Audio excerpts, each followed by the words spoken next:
Debate, or the concept of debating, is always related to politics. So I wanted to talk to you a little bit about politics, if you don't mind, away from religion. Maybe it will take us back to religion, but Politics is part of religion. Not today's politics. But sure, sure. We struggled in knowing where you are. We read news all over the social media that, sorry to say, but you're hunted now. Why are you hunted? The best answer that I can give is, I think it is mainly because of my popularity. I've been doing Dawah for more than 25 years in India, and my lectures are there on the media, on the social network, on the YouTube, everywhere. And I was expecting that I'm living in a country, India, which is not very comfortable for the Muslims. And I've been doing Dawah, and I thought, and I was sure, that one day there will be trouble. That was the reason that we had taken whatever precautions we could. And recently, 3 years back, there's a new government that came to power. And we know we have a new Prime Minister, that Narendra Modi. Mm-hmm. And we knew that about 15 years back, when he was the Chief Minister of Gujarat, one of the states in India, there are many NGOs, many organizations have given several reports that he was responsible for killing of more than 2,000 Muslims, making a state organized, killing of Muslims at large scale. So much so that there were cases filed against him in different parts of the world. He was not given entry to USA, to UK, and he was not allowed to enter many countries of the world for several decades. About 3 years back, when there was election, he won the election and became the Prime Minister. Now, when he became the Prime Minister, all these sanctions were removed. So this is democracy. Irrespective of who you are, if you are elected, to build relationship, they can put anything down. And he traveled to many countries, including Muslim countries, to build relationship in the first couple of years of his tenure. And it is known that the party that he belongs to is against the Muslims. And we're expecting this to happen. And he was waiting to get some excuse to stop my activities. Last Ramadan, on the 27th of Ramadan last year, Yes. that the 1st of July, there was a terrorist attack that took place in Dhaka. Sorry. And 6 terrorists, they killed about 20 foreigners in the neighboring country. And one terrorist happened to be my fan on the Facebook. So there was a small article that came in the Bangladeshi newspaper that one of the terrorists is a fan of Dr. Zakir Naik. And such How many fans do you have on Facebook?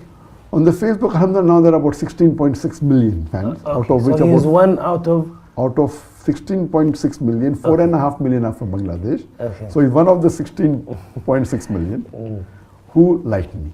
And this news had come several times before.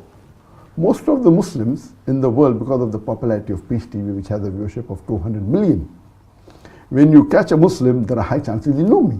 So even the terrorist attack that took place, whether in Glasgow or New York or Australia, when they catch a Muslim, he's being seen my videos. But never has that been made into an issue. If you ask any Muslim, he has to be a fan of Muhammad Sallallahu Alaihi Wasallam. So will you blame the wrong action that he has done to Muhammad Sallallahu Alaihi Wasallam? No. So here we find that the Indian media blew it out of proportion. Next day, the news article came on the 3rd of July. 4th of July, almost all the newspapers, headlines, almost all the news channels, it was headlines that Dr. Zakir Naik inspired terrorists. And it was as though everything was planned. And day and night, I became sudden viral not only in the world, number one trending, on the Twitter, on the Facebook. And then, alhamdulillah, many Muslim organizations in different parts of India, they protested. In Bangalore, in Hyderabad, in Kerala, in Kashmir, in large numbers.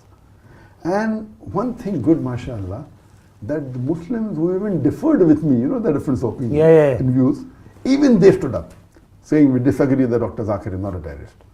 And mashallah, there was big protest, so much so that the Indian government had 4 different teams, NIB, National Investigation Agency, they had the Intelligence Bureau, that the Maharashtra Police, that the Bombay Police, CID, all of them And NI alone had 9 teams, each team hanging, so few hundred.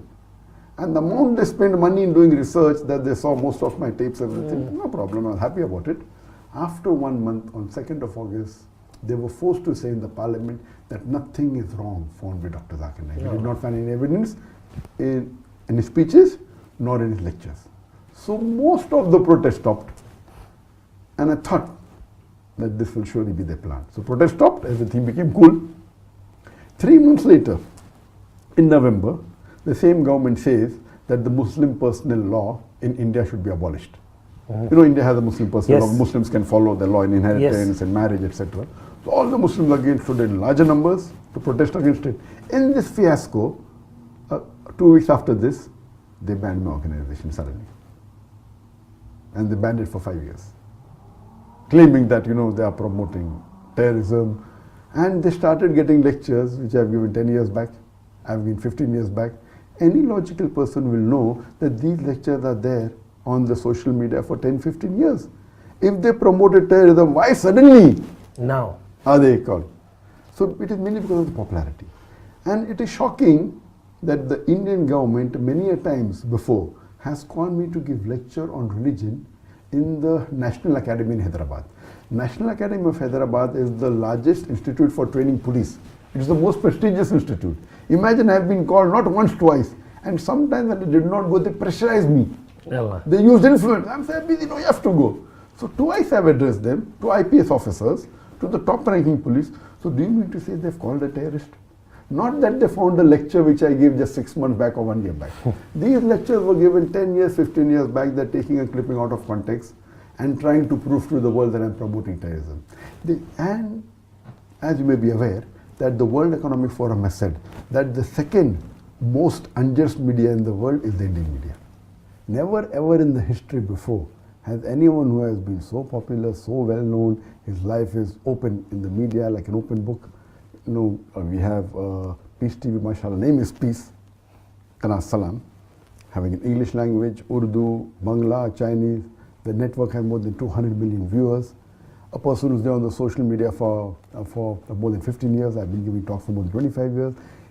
And alhamdulillah, I've been awarded, though I don't think so, I deserve it, I've been awarded the most prestigious Islamic award in the world. That is the King Faisal Award for the service of Islam, which is equivalent to the Nobel Prize of Peace. It is the highest award. Alhamdulillah, I've been even given the second highest award, the Dubai Holy Quran Award, 4 years back. Then the Toko Al-Hijri Award, that's from Malaysia, from Sharjah, from Gambia, from many countries. I've been the guest of heads of states of many countries, Muslim countries, non-Muslim countries, giving lectures in more than 40 countries. I've been invited. Now, such a person who's so popular, when the Indian government is laying an allegation that I'm involved in terrorism, indirectly they are saying that even Saudi Arabia is promoting terrorism, even Dubai is promoting terrorism, even Malaysia is promoting terrorism, even Sharjah is promoting terrorism, and all the countries. Even the Indian government is, yes, because they're inviting you. Yes, so it is so illogical, and they are taking up clips which are not new. Okay, can be possible hypothetically that I was very good and suddenly last 6 months I've been bad. Can be. Logically, they are picking up lectures of mine which I've given 10 years back, which I've given 15 years back, which I've given 5 years back. And that means the previous government, yes, they are saying yes, the previous government promoted Zakir, now we are we are correct. So it is illogical, absolutely illogical. As you know, that many governments today, as they're talking about politics, many governments today, they win the election by being against Islam. And we have examples, what they're having in US. The more they speak, they get a better vote bank. That's what happening in India. They openly speak. And if you compare, recently, just a few months back, the election took place of a state called as UP Uttar Pradesh, which is the biggest state in India. And do you know, the person who stood for election, one of the priest who was a Hindu priest, he told in his election campaign and in his lecture openly that the graves of the Muslim women should be dug and they should be raped. Even after saying this, he won the election. And he belonged to the same party as the Prime Minister of India. And the irony is, not that he only won, they made him the Chief Minister of that state. Yes. That means if you abuse the Muslims, imagine if you compare to any of the allegations they are laying, compared to what he said in public, that you dig the graves of the Muslim women and rape them. Nothing is happening. Is this democracy? What is exactly happening in a few days ago? Why is it now more critical than ever? Yes, previously it was more localized and the Muslim Indians supported me, alhamdulillah. When they called me for interrogation on 31st of January, I did not receive any official letter from them. What I was hearing from the media. When I heard from the media, my lawyer gave them my email. And when I got the email, I replied on the email. I'm willing to come on video conferencing. I'm willing to do a Skype interview. What do you want? I'm ready to cooperate. What do you want? They are laying allegations that I'm doing money laundering. I said, where money laundering? We have been submitting our records. So what record we submitted 10 years back? They are saying that's not correct. Now, why are you saying now? When they called me for interrogation, I said that, okay, you want to interview me? I'm ready to cooperate. We can have a video conferencing. We can speak on the Skype. We can speak on whatever you want, I will cooperate. Give you all the answers. They said, no, we want you physically. Now, physically, we know the history of India. Yeah, of course. We know the history of the Indian police.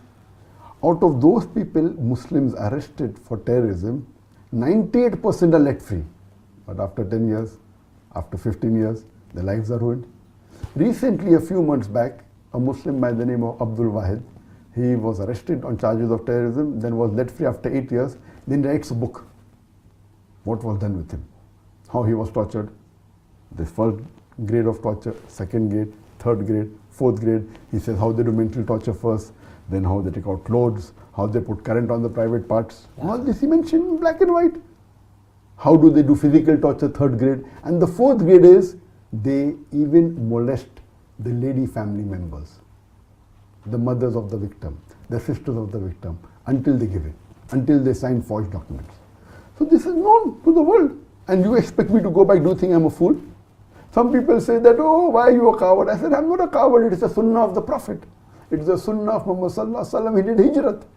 Sahih. When it's difficult to practice your deen and propagate your deen there, India by law we are allowed to preach and propagate our religion. I did not break a single law of the Indian law, not a single.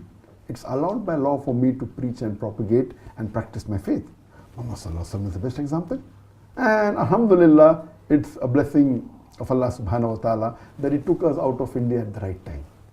The times are getting from bad to worse. And I was aware that, mashallah, you see on the videos, there are non-Muslims, there are Hindus who respect me. The majority of the Hindus, they are good.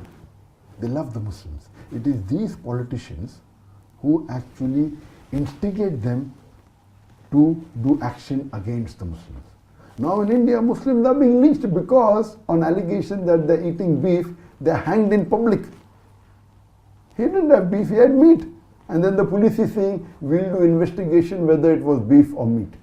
Nonsense. You're hanging a person in public. So now the times in India is very bad. I'm thanking Allah subhanahu wa ta'ala, it took me out at the right time.